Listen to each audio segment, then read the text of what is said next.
Good morning, Wide Network. How we doing this morning, ladies and gentlemen? I'm Carmike, your host, and I'm here with Mo Better, Mo Cheddar. How you doing this morning, brother? I'm doing great. Coming into a Tuesday. I'm geek. Getting ready to talk some sports. Let's get into it. And to my left, the man himself, the NFL genius, the bracket genius, Mr. Gene. How we doing this morning, brother? I'm listen. I would love to tell you I'm doing better than I am. I'm not doing good this morning. You're not doing good this morning. Woke up this morning, had a little bit of flood in my apartment. Mm. They got it under control. But to worse news about Juju Watkins, one of my favorite players in women's basketball, and it's affecting me, man. That's affecting me. I told you I don't want to get too far ahead, but I'm not doing great. We'll talk about it. Oh yeah, no, we right here. We right here, man. Juju Watkins goes down with an ACL, man. Sophomore year, she went down 5 minutes when the game, but USC still dominated the game, man. Gene, come on. Tell us how you feel about this going down. What is the future for UFC and its tournament and going forward for the next years? Honestly, in the tournament, they won't make it past the Elite Eight. UConn will beat them. Paige Beckers will beat them. That was must-see TV. That was going to be the must-watch game in the entire tournament. You got the overall consensus number one pick in Paige Beckers and UConn.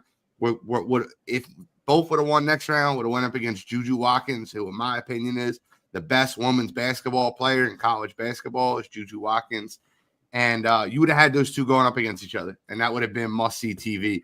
And, I said this last year with Caitlin because I watched Juju at USC. I said this last year with Caitlin.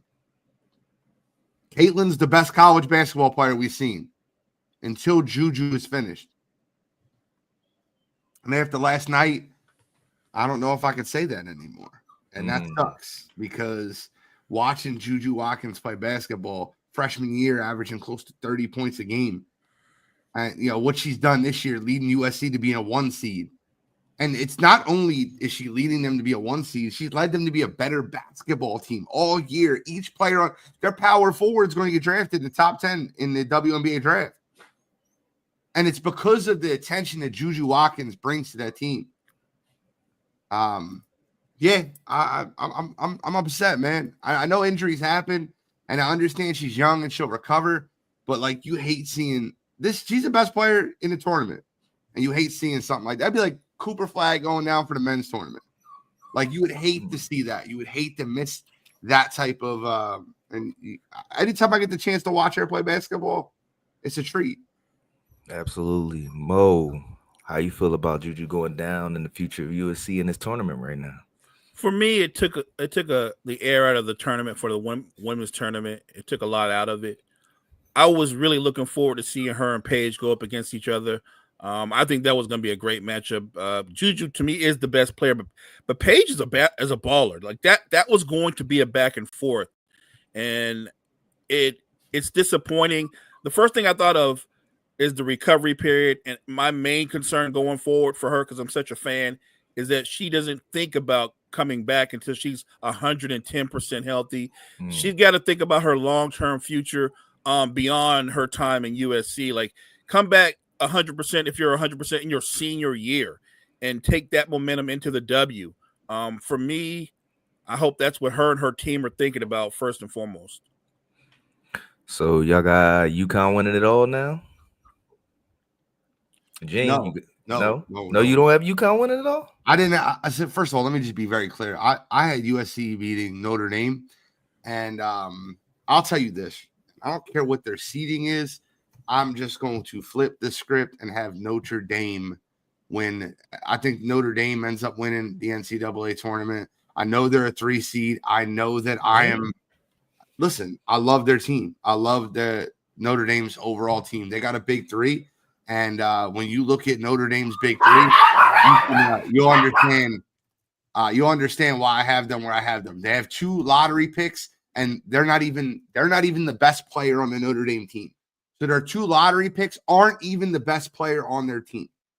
And they just ran through Michigan like they weren't standing there. But you got to understand, when you look at that overall Notre Dame team, you see Hannah Hidalgo, who's an absolute stud. You're talking about a sophomore, Sonia Citron, that's a top 10 pick in the WNBA draft, and Olivia Miles. Those three right there are going to carry Notre Dame. That's why I got them in my winning the women's college basketball.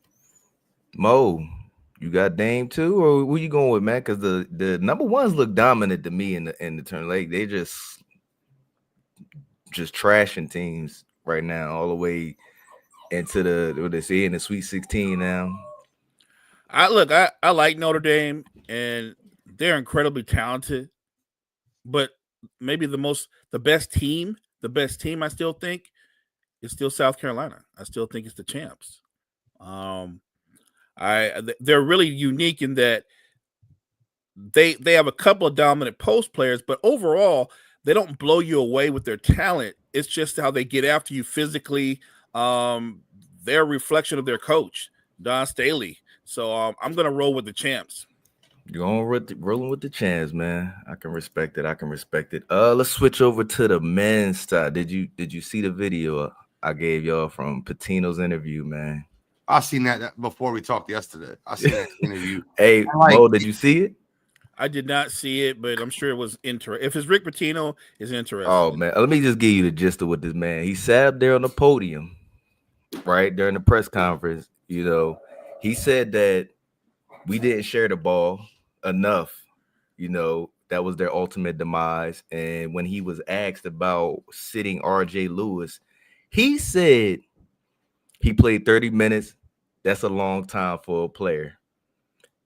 And then he actually told the reporter that you asking leading questions.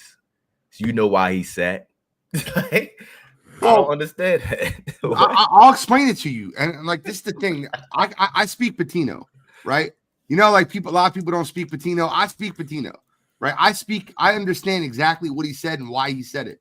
So if you watch the game, he takes an awful shot. He gets bailed out by a call.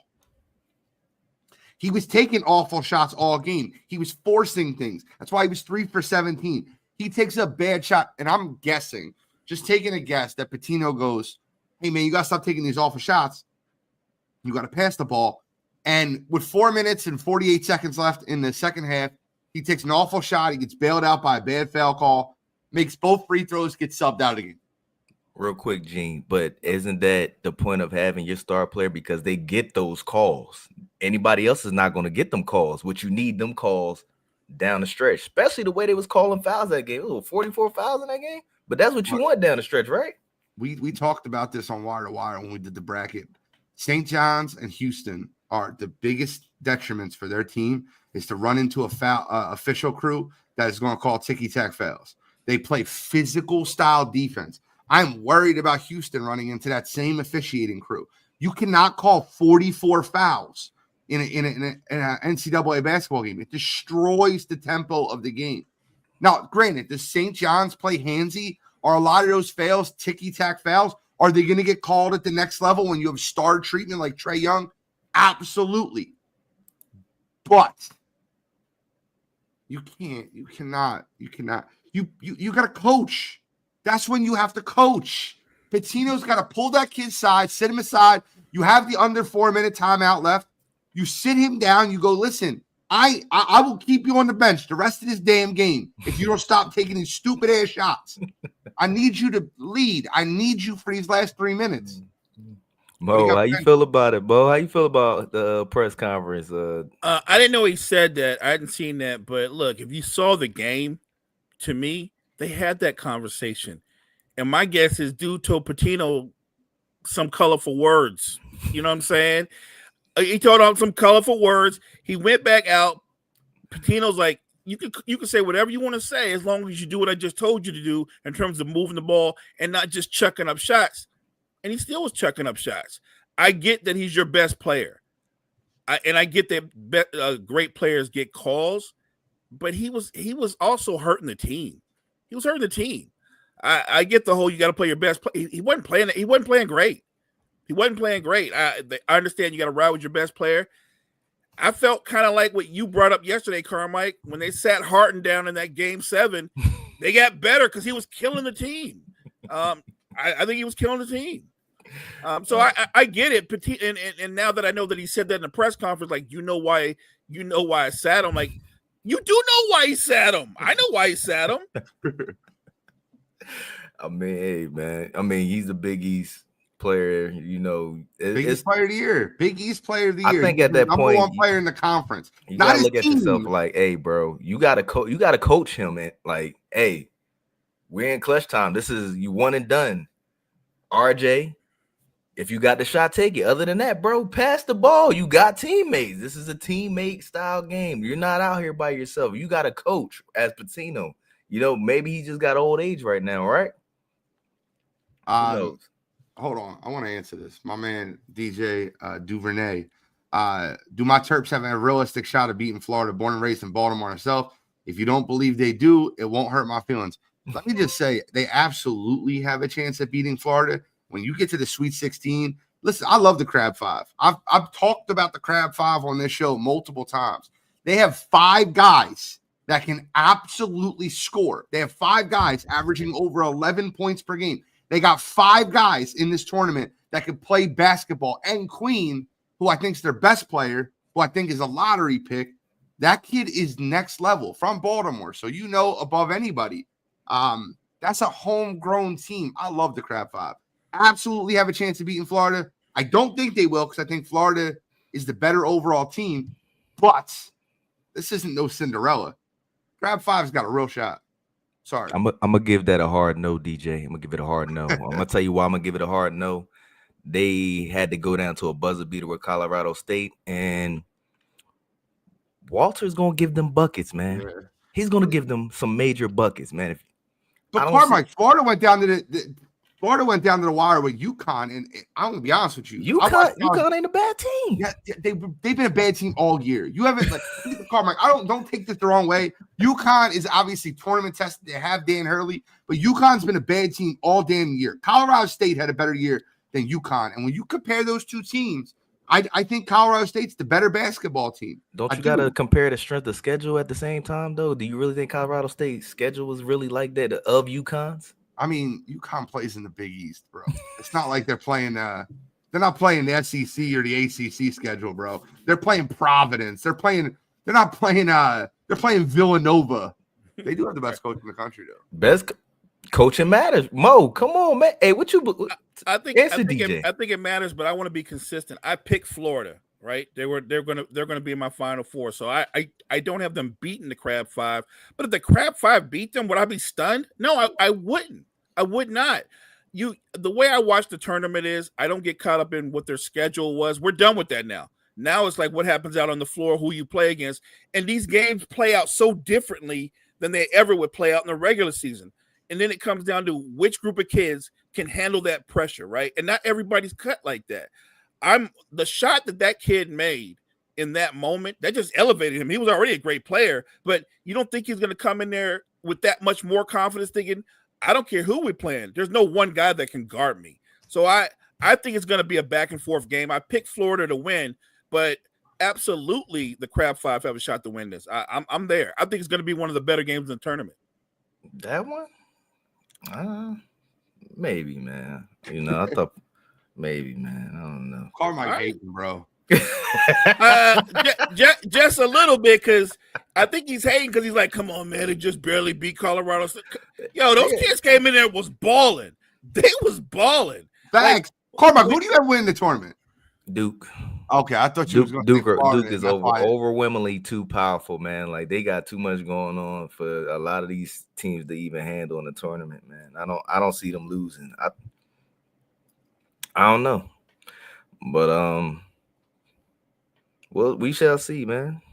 Alabama BYU. That's gonna be a great game. I think it's gonna be a fun game. And upset. If BYU wins, I think that's an upset. But I'm picking BYU to win. Oh, you picking BYU to win? Gene, what you think, man? I think Alabama going down. I think Alabama wins the game. I'm too in love with Mark Sears. I told you guys this before the tournament. I'll say it now. I think Mark Sears has his best game of the tournament. He has not had a great game yet. They did not play well versus Robert Morris. They did not play well versus St. Mary's. Alabama has not been playing good basketball. I think this 3-day reset gives them the opportunity to go back home, get things structured, and I think Mark Sears is the reason that they end up beating BYU. So, how we feel about Ole Miss Michigan, man? Is Padilla gonna carry them to another win? Padilla's averaging 20 right now. Gene, what you think, man? Michigan's road stops here. They stop. It's Michigan's road. Oh, You're talking about Michigan versus Auburn? Michigan State versus Ole Miss. Miss, Michigan State. I apologize. That's a game, right? Here's the thing, right? And I don't want to get too far into this. I picked Michigan State before the bracket came out to win this game. But let me just be clear when I say this. You know who the worst shooting team in the tournament is? Michigan State. I would not be shocked. I flip a coin, and wherever it lands, that's who I go with in that game. I think if Michigan State is not shooting the ball well, they were right for the picking the other night. They should have lost the other night. Michigan State was right for the picking the other night, and their defense hit another level.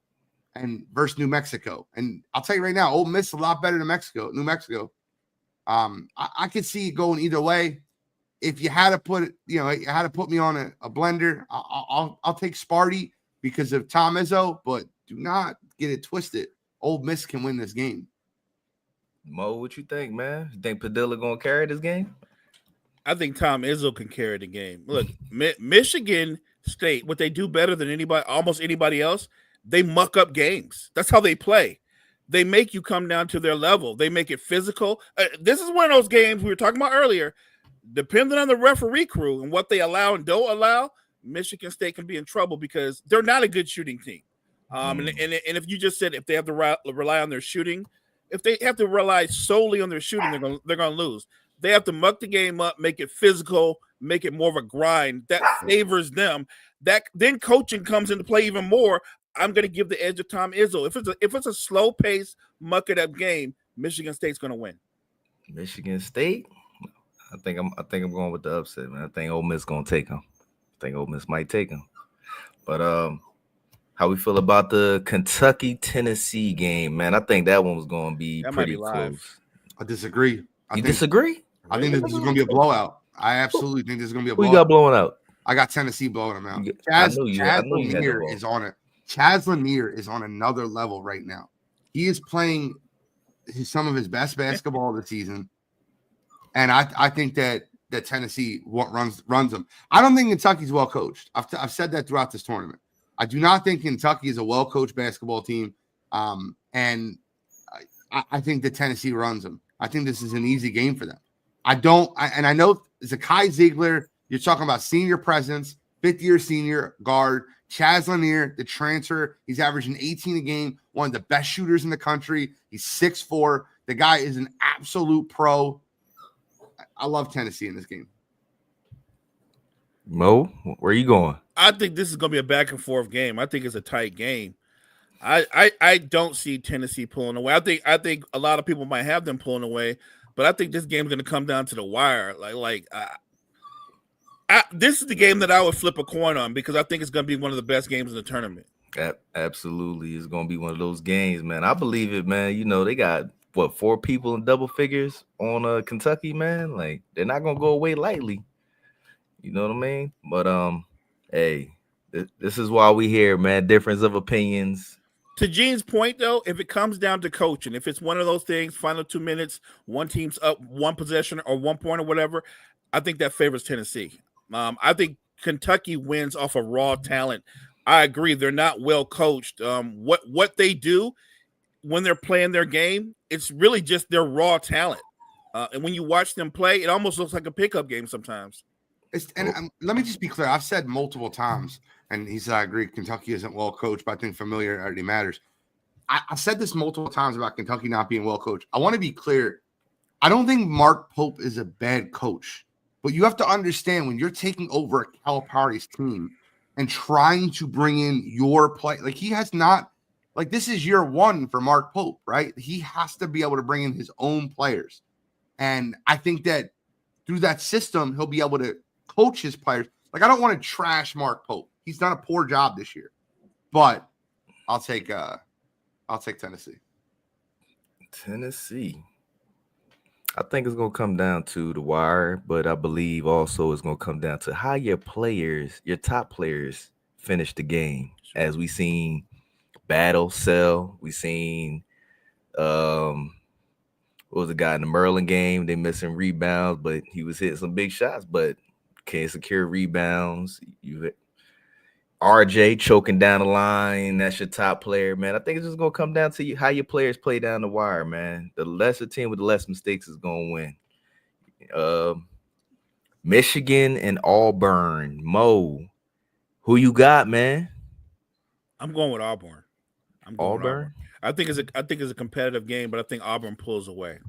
I think when you watch Auburn and what they have athletically, I think they got more dogs than Michigan do. I just think I think Auburn finds the way to win. Even if they don't play their A game, I still think they win. Even if they don't play the A game, they still pulling it. I think they just have more raw talent than Michigan. I do. What you think? Cottrell said blowout of the week, Gene. I'm with him. I think this is an absolute blowout. Also, I think that when you look at the breakdown of this game, you have Broome from Auburn, and I think he's going to absolutely dominate. And what Michigan gets over on you is in the paint, and you have a 6'10" forward that's an NBA player in Johnny Broome. They're not going to be able to bully them around. They're not going to be 2 inches taller on average like they were against their prior opponent. I like Auburn to blow them out. I think Bruce Pearl gets this team right. Auburn hasn't played great basketball yet for the last few weeks. They kind of stumbled into the tournament. They play very lazy and lethargic basketball. It won't matter versus Michigan. They could play a B- game and still win this game by 10. Sheesh.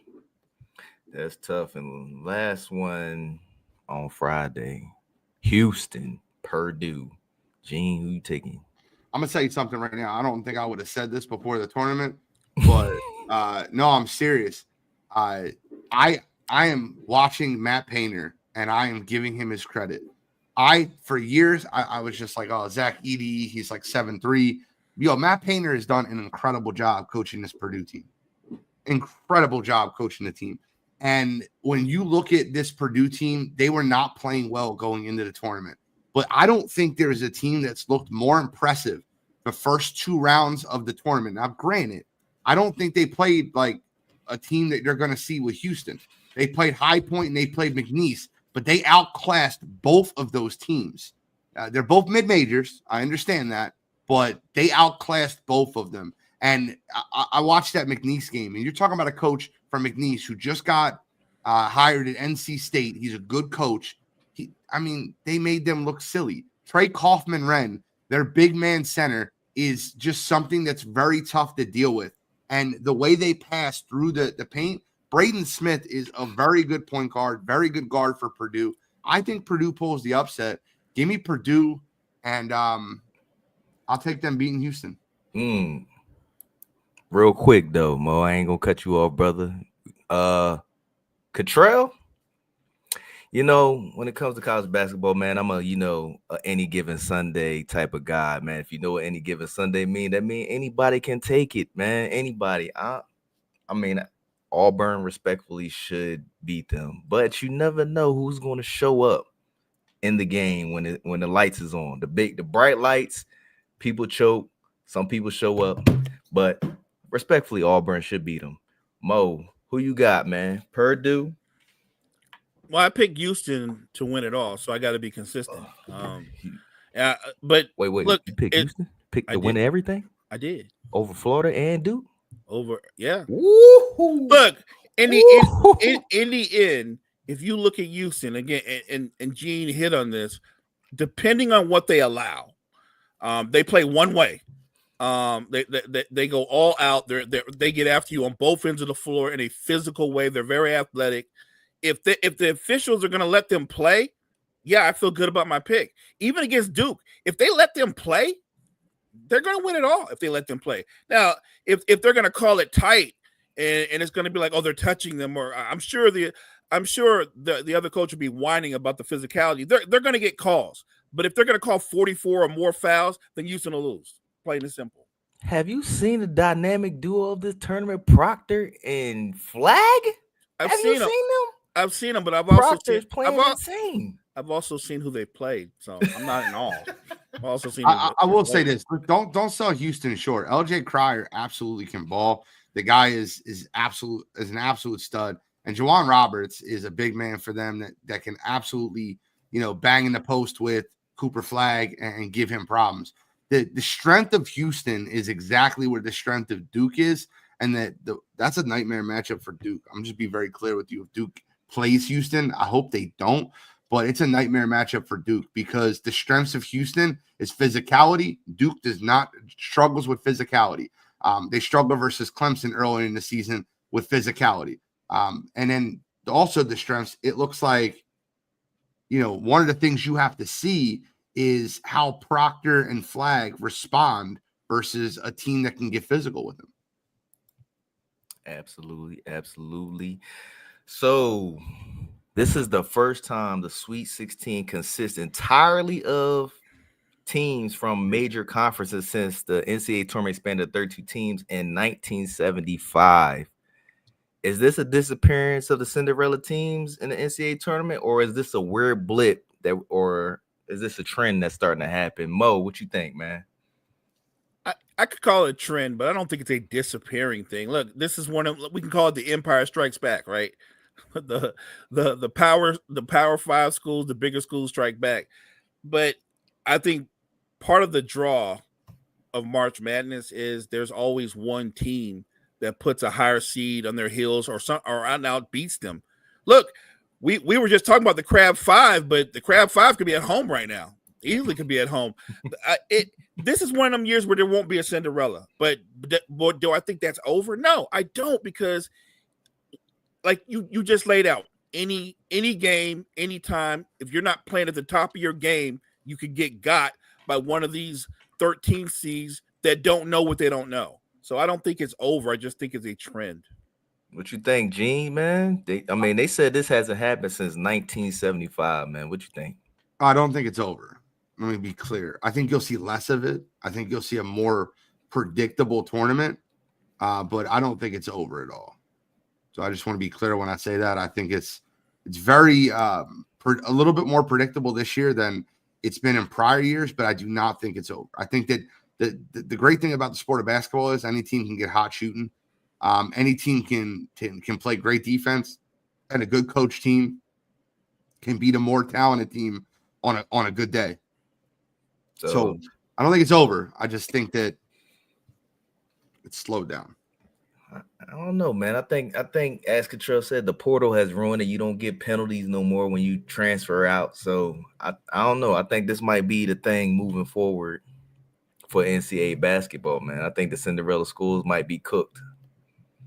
I mean, I get your opinion, and it's definitely a very popular one, but I think that teams will continue to make runs. But I don't know. I think that, yeah, and he's right? But I think that teams will make runs, but I think at the end of the day, you're going to see a lot more of these teams next year that win these first and second round games. Yeah, that's what I think. I think that what we're forgetting about is there's these players that play for these smaller schools that their games don't necessarily translate to the NBA, but they're terrific college players and they're capable of leading their teams on these great runs.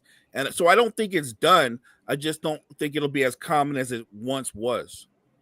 So I'm going to switch off from NCAA. I want to do a little bit of NBA. We're winding down the season, and we got Jason Tatum and the Celtics, man. Jason Tatum has been turning it up, and Jaylen Brown has been, not contributing as much as of late, man. Is Jason Tatum trying to put the league and the Celtics on notice, like, hey, this is my team. I'm the next face of this league. Mo, what you think, man? So he's the best player on the team that just won the championship.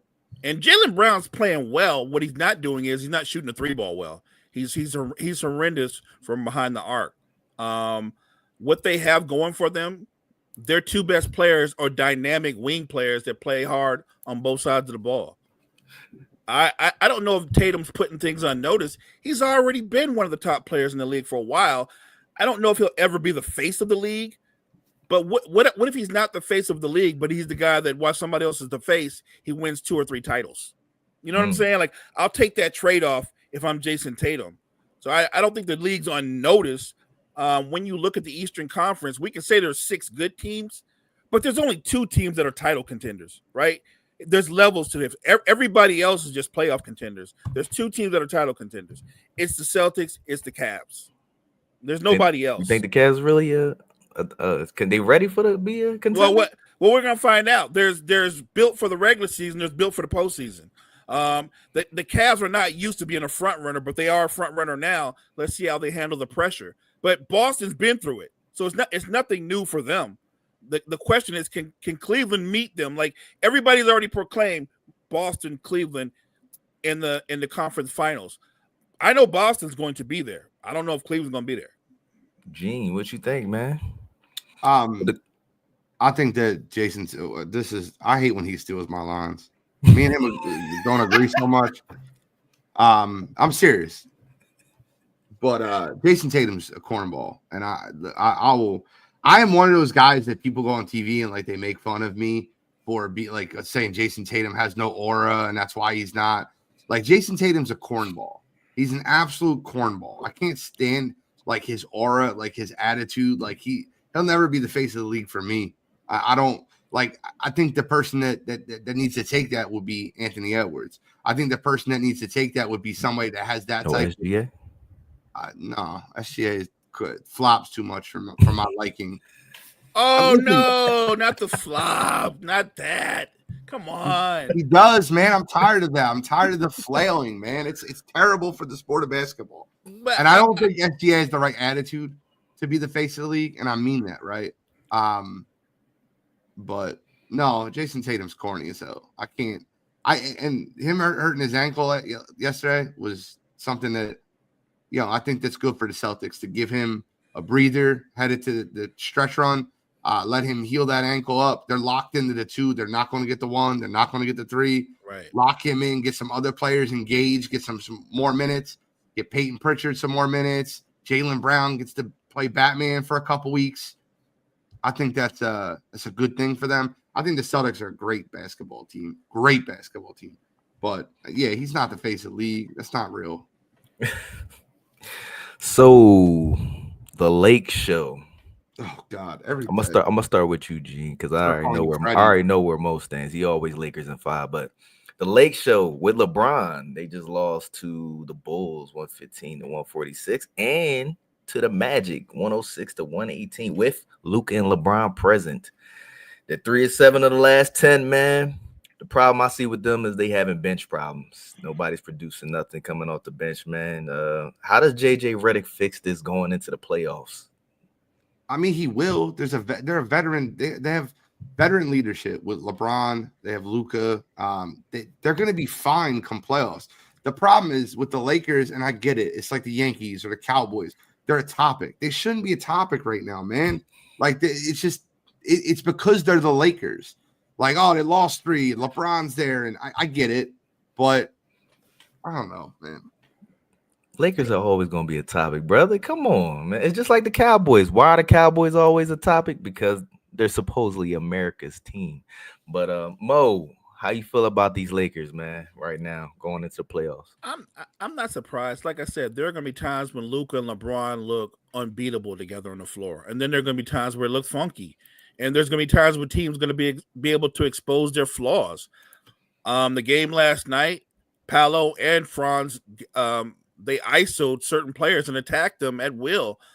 And look, Luka's unique because the perception is that he's a shooter, and he's not really a shooter. He's a scorer who's capable of getting insanely hot and making big shots, but he's not a shooter.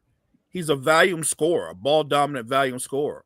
So when people are complaining about his shooting percentages, I don't get that, because for his career, he's 46% from the field. For his career, he shoots under 35% from 3. He's not a shooter. He's a scorer. And there's going to be games where just as many 8 for 28 games as there is 13 for 18 games. That is the balance that Luka is. But since Gene was talking about flopping and floundering, look, I'm a Laker fan, but I'm honest. Nobody flounders more than Luka. Not even SGA. Luka's calling for calls at opening tip. Calling for calls. Nope. Nobody whines more than Luka Doncic. Nobody. It's not even close. So I just think in a league where you've got Trae Young, Luka, James Harden, DeMar DeRozan, it's weird that so many people are like, SGA is looking for fouls. Like, he's looking for them like they're all looking for them and getting them. So I'm not going to kill him for that. What he's doing is he's taking what Harden has mastered, what Luka has mastered. DeRozan's done it for over 15 years. He knows how to draw contact and get to the foul line. That's a secret power. By the way, another guy who has that superpower, Jimmy Butler. Jimmy Butler does the same thing. He does it in a different way, but that's one of his superpowers. Jimmy Butler, how many times have you seen Jimmy Butler make 5 shots in a game but finish with over 25 points? It's not because he's a great three-point shooter. It's because he can live at the free throw line. James Harden has made, I guarantee you, if you look it up, most games with 30 points making 5 shots or less, it's got to be James Harden, right? Because the man's shooting 16, 17 free throws a game. So that's just part of the game that it is. Look, if there's one gripe I have about today's NBA, it's that they allow for the ticky-tack call to just disrupt so much of the rhythm of the game. And that's consistent for the last more than the last decade. Look, on the Lakers front, I'm not concerned. They're going to be up and down, but there's no monster team in the West. That's why I joke about Lakers in 5, because they do have a puncher's chance to go on a deep run because there's nothing dominant in front of them. So the Suns have been turning it up a little bit, man. I mean, looks like KD and Booker finding their way, winning games, man. They trying to turn it around. Mo, what you think about the Suns, man? Can they make a little pull in the playoffs? No. I mean, I don't want to be mean to Suns fans, but what's going to happen? Let's say best scenario, they get into the playoffs and they're the 8th seed and they play Oklahoma City and they're going home in 4. So I don't know what the hope is of that. Like, this is the beginning of the end for the Suns. If you look at them on paper, and I'm not a Bradley Beal fan, I never have been, but if you just look at them on paper, and I'm talking about the role players around them, there's no reason this team should be as bad as they are. There's no reason, but it does start at one. I think it's culture and coaching, because it does start on one end of the floor. They don't play defense. Booker doesn't defend at a high level. Bill doesn't defend at a high level. The current version of KD is a cone. Everybody blows by him. So if you're not going to stop anybody and you're only playing one side of the floor, you're going to be a below 500 team. That's what they are. And I guess if you want to sell hope, yeah, look, for the fun of it, because I'm selfish, but I'd like to see them get in the playoffs. Sure. I would love to see the old guard all in there, all taking one more big swing. But Durant and the Suns, they're going to get swept. Can I take a shameless plug here real quick? Go ahead. Look. My man, Colin Gillespie has been, in my opinion, the reason that the Phoenix Suns have played better basketball recently. He's been injected in their starting lineup the last 3 games. They won those 3 games. They switched him and Tyus Jones. Tyus Jones is now your second. I think Tyus Jones is great, but him being your point guard off the bench to run with the 2s, and then Colin Gillespie being the guy that basically plays the backseat, does all the dirty work, that is a good point guard for them, can hit the spot up 3. I mean, he's a Villanova guy. I've watched him for years, but I want to give Colin his credit because they've looked a lot better since Colin's been in the lineup. I think they do need to have a true point guard out there instead of they have one in Tyus Jones. It's just Devin Booker and Kevin Durant are too ball dominant. They don't allow him to set them up with shots. It's absolutely embarrassing watching them play basketball. That team is like, bro, I'm not kidding when I tell you this. When you watch the Phoenix Suns play basketball, you struggle to think, like, do they have a coach? I don't understand. On other news, yes, sir. No, she put, hey, Gene, Mo better, and Karma. And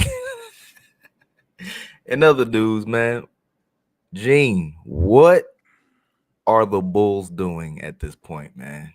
helping me out, man. They're turning on another level and winning games, man. What is going on over there? Like, anybody that's close to us in the standings, I want you to continue to win basketball games. Like, keep doing it for me. Thank you very much. I appreciate you. Why? So the Sixers can botch another pick? Bro, I need a pick. I don't care what you say. I need a pick. I need a pick, bro. And in this draft, there's about 4 or 5 players that could be impact players coming into the league. So I need a pick. Give me a pick. I will say this, though. Josh Giddey's been balling, and he's been finding his sea legs over there. I think it's a whole letting Josh Giddey and Kobe White run that offense. They've actually looked pretty good. I like Giddey. I like Kobe White. The problem with that is they can't be your 2 best players. No. They can't be. That's the problem. They are their 2 best players. So I do like them, but the Bulls are still searching for a franchise player. They're the guys that you put beside the guy, and they've yet to find the guy. And if they keep winning games, they're only hurting themselves because they want, but you would think they would want better draft positioning. Like, to Gene's point, you're just helping Philly and others winning these meaningless games. So I don't get the point of it. If they get into the playoffs, what is the value of that? They get into the playoffs, Boston knocks them out in the first round 4-0. What is the point? Absolutely. Hey, I don't want to revisit something, but I gotta say it. Stephen A., some other podcasters, they all going online. They're apologizing to Bronny James. Bronny James has came out in one game against the Bucks and scored 17, and he just dropped 39 in his G League game. And they're looking at as he's actual NBA player who's developing now into what his dad said he's actually good. Mo, what you think about Bronny, man? Is he? I mean, I gotta ask because it's a topic, So I'll answer the way Gene feels about whenever they bring up the Lakers topic. I feel that way about Bronny, separate of the Lakers. Like, I think we talk about this kid too much. I think we talk about him too much. And I think the book is still out on him. I don't know what he is. I know that he's a guy that we picked in the 55, and he may one day be a regular rotation player. He may not. But I just know, as long as I've been watching basketball, I don't remember talking this much about the 55th pick ever. So I know I'm sick of it, and I'm not apologizing. I don't know what he is. And I said that initially, and I still don't know what he is, other than LeBron James' son. So if he turns into a legit player and he's part of the regular rotation and he impacts games as a fan, that's great. But I don't know that he's going to do that. And I don't want to keep talking about a guy that, well, he scored 39 in the G League. It's the G League. It's the G League. I don't care that he scored 39 in the G League. He scored 17 against the Bucks, man. He started that game. It's the Bucks. They don't play defense. Go look at where they're ranked defensively. Ever since Gene's favorite player, Damian Lillard, came there, their defense is one of the worst in the NBA. So it is what it is. Gene, how you feel about it? I've never ever seen, and this is crazy to me, right? Let me preface this by saying Bronny James can absolutely develop into an NBA player. I've never said he couldn't develop into an NBA player. Never have said that. Never. I've never seen so much hype around, bro. I seen posts like, everybody's got to admit they're wrong. Bronny James had 17 points in a game they lost by 30 to the least athletic team in basketball, where he got 30 minutes. Yeah, bro, great job. It's 17 points. You want to know something else? And I'm not like, first of all, let me be very clear. I'm not trying to read in the plus minus. I'm not. Like, that's a stupid stat sometimes. But in that game that he had 17 points, I just want to say this. He had a minus 36 plus minus, which was the second worst on the team. Like, I'm not like him and Shake Milton sitting there, minus 36, minus 37. They were terrible when he was on the court. Yes, he scored. Yes, he looked like he could play basketball. And then I'm going to go one step further.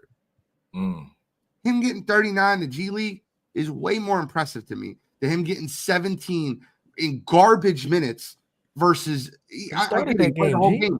It doesn't matter if he started the game. He was a minus 36. They got blown out the whole basketball game. They were losing by 13 at the end of the first quarter. It's start, bench. It doesn't matter.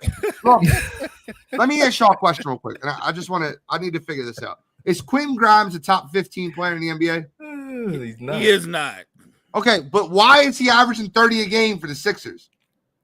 He's building his resume to get up out of there. Why? Why is he averaging 30 a game? He's not a top 15 player. Oh, and one of the main reasons, obviously, because the Sixers' best players are all sitting in street clothes. So there's shots to be had. Right, somebody's got to shoot the rock. Grimes right now is going to be the number one option. Your facts, all facts. So my point being is, when you are playing with everybody sitting, and you score 17 points, like it's career high for Bronny James. 17 points. Like, I don't care. Do I think he can develop? Absolutely. 2-0-3-5-2-9-3-2-5-0-0-0-0. That was the games outside of the 17-point game. Like, what are we talking about right now? I mean, he's starting to develop now, man. You know, Good. I'm glad he's developing, but I look. He's better than Dalton Connect, right, Mo? Oh, no, he is not. But, that's the point, though. Like, he is not. All right, fellas, we winding it down, man. We winding down. Hey, Bronny, much respect out there, brother. NFL owners. The Detroit Lions have brought up a proposal that the NFL seeding should be largely based off of regular season records instead of division champions. Ultimately mean that will be no point of divisions anymore. Gene, what you think about this proposal, man, going forward? It doesn't mean that divisions won't matter anymore, because it will still get you a guaranteed playoff game. It means that you won't have situations. No, the point is he was taking it out. They just want to go largely playoffs according to your record. So AFC, wait, if you win NFC, the division, you're not guaranteed a playoff spot? Exactly. They want to take that out. That's AFC, stupid. NFC, That's top teams. The way I read it, the way I understood it was that the division winners would still have their playoff spot, and then they would be seeded by their records. So I agree with that. Like, I would want it in between, right? I would want you win your division, you're guaranteed a playoff spot, and then as we get to the playoffs, we seed it like that. No, he wants to take out, if you win your division, you're not automatically guaranteed a playoff spot. I don't agree with that. So, like, if Steelers go 8-9 in their division, but they win their division, they get into the playoffs. No, they want to go best records in the playoffs from each conference. I don't like that. You don't like that? No, come on, man. I don't like that. I don't like that. The NBA does it. I think there's a beauty in that a team could be 9 and they can win 9 games and they win their division. I get it. There may be another team that has 12 wins. But to Gene's point, then just seed them differently, right? Seed them. But if you win the division, I don't care. Maybe you got your division's ugly. Whatever the situation is, if you're a division winner, you're in the playoffs. That's it. That works for me. That makes sense to me. Well, let me ask you a question, Carmike. Mm-hmm. I want to say 3 things, and I want you to tell me what you think, right? Right. Jacksonville, Tennessee, and Indianapolis. They're all trash. Okay. Cincinnati, Pittsburgh, Baltimore. Cincinnati. You said Cincinnati, Baltimore, and who? Pittsburgh Steelers. Oh, they was all middle of the pack, mediocre teams last year. Baltimore was not middle of the pack. I mean, not Baltimore, but the Cincinnati and Pittsburgh. Yeah. Pittsburgh. So if you're the Cleveland Browns and you finish with the same record as the Houston Texans, and the Houston Texans get in over tiebreak, but the Cleveland Browns had to play 6 games versus the Bengals, the Steelers, and the Ravens, and the Houston Texans have to play 6 games versus the Jaguars, the Titans, and the Colts. You think that's fair to not let the team that has the same record? Like, divisions have to matter. When you have a tougher division, when you put it that way, yeah. I think that when you have organizations in your division, like you can't do that. Like, I don't. But wouldn't they ultimately go off of strength of schedule at that point when they're that close? No, they would go over like division, conference, division record is the number one tiebreaker right now. Head-to-head's number one tiebreaker. And if it's out of division, and then after that, it's division winner. So a division record. So if they had a worse division record than the Houston Texans, like you can imagine both these teams finishing at 9-8, right? And the Cleveland Browns went through the gauntlet and played Baltimore, Pittsburgh, Cincinnati, and the Texans played the Jaguars, the Titans, and the Colts. And they had the same record, but Houston's got a better division record, and they didn't play each other that year. Would you feel comfortable having Houston in the playoffs, not Cleveland? Well, you put it that way. Yeah, that makes more sense. I mean, it made sense when I first seen it, but I was thinking instantly basketball type seeding, with that. But Asante Samuel and Shannon Sharp got into it. Asante Samuel clearly didn't like the simple fact that Shannon Sharp don't think he was as elite as prime time, but Asante thinks he should be in the talks of being one of those top DBs. Mo, what you think about this, man? One of those top DBs in today's football, right? Not all time. Right. I mean, I'm with you if we're living in the now and what he's done up to this point. He's talking about he want a seat at the table. Revis. Woodson. He's not at that table. He's not even in that building. He could be. That's all I can say. But look, I love the confidence, and I love that he's cocky. That you should be that. I think you're talking about Asante Samuel Jr. It's Asante Samuel Sr. that's having this conversation. He cannot be. He's not in it. Senior wasn't that. He wasn't that good. Yeah. He would not be in that level. He was a good defender, man. Come on. Right. To your point, he was a good defender. Everybody at that table are great elite defenders. You know where he's not sitting next to? He's not sitting next to Prime. He's not sitting next to Revis. He's not next to Champ Bailey, for that matter. He's not in that conversation. What you think, man? I think that Asante Samuel is absolutely insane for thinking that I don't ever remember a season, like one season, where I'm like, the best cornerback in football, one season, not even his career. The best cornerback in football is Asante Samuel. I've never said that. Like, he was a good corner and that was very aggressive, that jumped routes. He played for picks, couldn't tackle to save his life, got burned on double moves all the time because he played ultra aggressive football. He hunted turnovers. He hunted stats. I'm not saying he was a bad cornerback. He was a good cornerback. Patrick Peterson was stuck on an island with best receivers all the time, one-on-one. Charles Woodson was stuck on an island. Darrelle Revis, Deion Sanders. Asante Samuel's not a top 20 cornerback of all time. For him to pretend he's on the same level as Deion Sanders, he's out of his damn mind. Out of his mind. And he was heated because Shannon Sharp didn't agree with it. That's funny to me. He thinks he should be in the room, in the talks of top DBs, man. But see, this is the point right here. He's talking about stats at the cornerback position. So the point is, Asante Samuel Jr.'s interception stats can go up against a lot of these guys' interception stats, but he hunted them. He was 100%. Yo, if you threw an out route, Asante Samuel was biting on that out route. So if you threw an out and up, he was burned constantly. Teams constantly. I remember he was on the Patriots.